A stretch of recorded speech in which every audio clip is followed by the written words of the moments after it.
Good morning, this is Vaughan in Nova Scotia at westcoatbellpottery.ca. I'm actually going to do a video on my studio just for information on how to set up a studio and make it efficient. There's my cat, she's posing.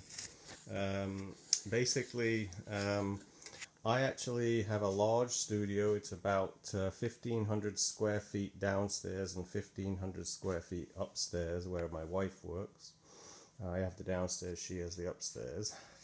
And I've done a little video of my studio before, but this one is really I'm going to do based on, my daily routine. So, quick overview.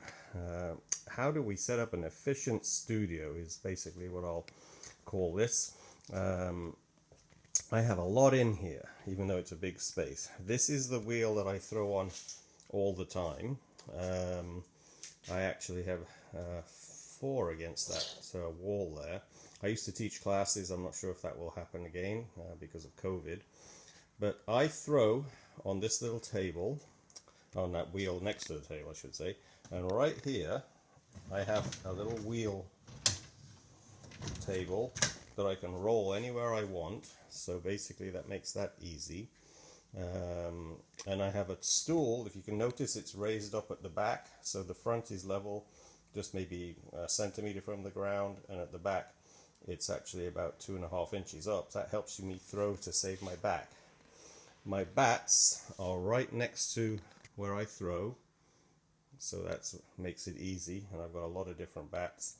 But so that's for efficiency, so I just reach to my left hand and grab a bat when I'm throwing. I actually throw on the wheel there, weigh my clay out on the table over here, and do most of my work right on my table here, where I actually have my cat.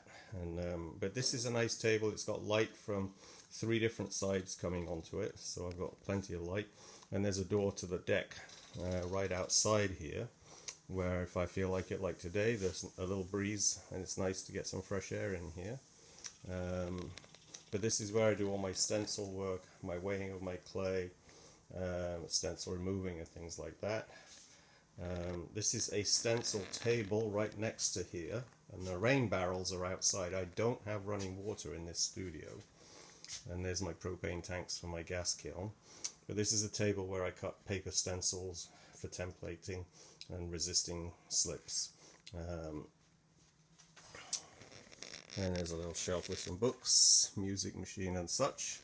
And of course the view outside is always spectacular. I have a photography table right against the wall over there, where I actually take photographs with 2 or 3 different rolls of paper that I have, which I haven't been doing, but I will start again doing that this year. I have a trimming wheel right here, and that's a new device, the yellow thing, to catch the trimmings. It works, it keeps the trimmings. You're sitting right in front, of course, so a few come out onto your lap, but basically that does contain the trimmings. I think, I can't remember the name of it, but you can locate that. Bailey Pottery will have it, Tucker in Canada, but Bailey's in New York. I have a wheel cart for all my tools that I use regularly and all that, so that I can move anywhere I want in the studio too. I have a separate clay wheel here for red clay, so that I can contain the mess from that, basically. And the wheels against the wall over there where the window is, one's for grey clay and one's for white clay. This wheel, of course, you recognise is the Leech wheel, treadle wheel, which I was going to use for demonstrations this summer, but we had no summer because of the COVID, very little tourism, and so I didn't actually allow people into my studio because the risk of having people coming in leaning right over me while I'm throwing. My recycling, this is a wheel I also use for demonstrating so people can see me right from the door. And there's my recycling table. I've done a video on recycling clay in the past, and my bucket down there for throwing all my slops, but then they get piled on here afterwards. So this is a very contained little area where that's some boxes, so keep everything tidy, but boxes, more tools, in this little workspace where I'm pretty much doing a circle while I'm working.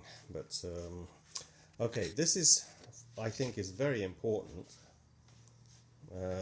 I have 3 damp cupboards, and so these are basically about 6.5, 7 feet tall, and they're 2 feet across, 24 inches across, and they're 48 inches deep.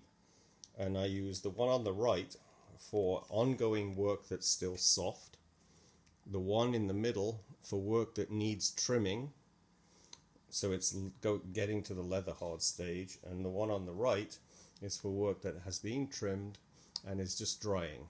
And so I've plastic sheets, they're in between the cupboards, you can just see them rolled, that I pull down over these, and the one on the right I throw water right down there on the bottom, so I have plastic vats on the bottom to hold the pots above the water so they don't get soaked at the bottom. And so those are about 1 inch thick, small white bat that I just rest the other bats on top of, so that we don't get the bats soaking wet either. But those 3 cupboards are really useful if you're setting up a studio. Build them any size you want, but basically 3 cupboards that you can seal up at night and maintain the dryness or the softness of your pots. And I think that is a must. I've always had that in my studio.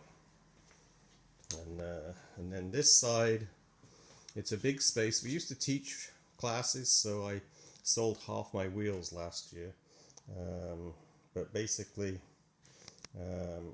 we may do it again. I'm going to rethink the whole teaching thing with this COVID setup. I'm not going to risk it while there's COVID anyway. So this room is now the other side of the damp cupboards, with the plastic sheets rolled against the sides, and then my photography set up here with a roll of paper that I pull down when I need to take photographs. My cat sleeps in front of that window. And the tide is out today, so the beach is right there. And that's the La Have Bakery if you want to read about it. It's on lots of stuff online. I have a nice little relaxing place where my cats basically go on here. That's why it's covered in dust and fur. But so slab roller. I have 2 slab rollers. The other one is in my wife's studio upstairs. But I have a little tool area here with bats and clay and shelf systems for making this an efficient area to work. And then we've got growing tables here. In the winter, I'm going to be growing vegetables in my studio with grow lights. I did all my seedlings the last couple of years in the studio, and now I'm going to try getting things to grow throughout the winter as well with these grow lights. They're called T8s, and they supposedly give you natural sunlight. And there's my onions drying out. And I've been using lots of onions up for all my preserving for the food that I've harvested from the garden. A shelf for just storing work, it's not displaying. But and then underneath this table I store clay as well, so all my clay is out of the way. There's all my bats over this side of the room for the slab roller. And then I have a large tool area. Alright, so just things I don't use very often here. And you need to have a really good vacuum cleaner to keep your studio clean. You need to keep the dust down. I have 2 of them over there, an old one and a new one that I just bought, and a mop bucket. You really need to keep your floors mopped once a week is minimum. I've seen studios where the clay is inches thick on the floor. But alright, so there's another view of that area. There's the recycled clay again with some more stored clay. Now, I've set my studio up so that I start at that wall. There you go, there's a rotation. That wall down there where I decorate, the damp cupboards in the middle where they're going from soft to medium to dry, and then I carry them. I have a wheel cart if I want to do it, right over there by where I work, so I can wheel them right through here, but I never use it. I put it on wheels just so I could wheel my work into the kiln area, but I don't know, I'm not rushing around anymore. I don't mind carrying things. There's another wheel cart right here, so I can move. This is for glazes, and I do take this one to the side door where the gas kiln is, so that's useful to have it on wheels. And then I have my 4 electric kilns that I actually fire in the mostly winter time. So this is a very efficient area. All the buckets, all the glazes, probably 25 to 30 different glazes that I have. Some used every time I fire the kiln, others used rarely. I have a wheel cart there with all my stilts on for firing my pots on stilts, and then a little glaze table here with a good light above it. So this area is where I do all the decorating and glazing. And there's more stilts up there as well. I fire all my pots on stilts, even to cone 6 and all that. So I have a vent system here. It's on a sliding kind of rail that goes all the way across all 4 kilns, so that I can vent a kiln from above.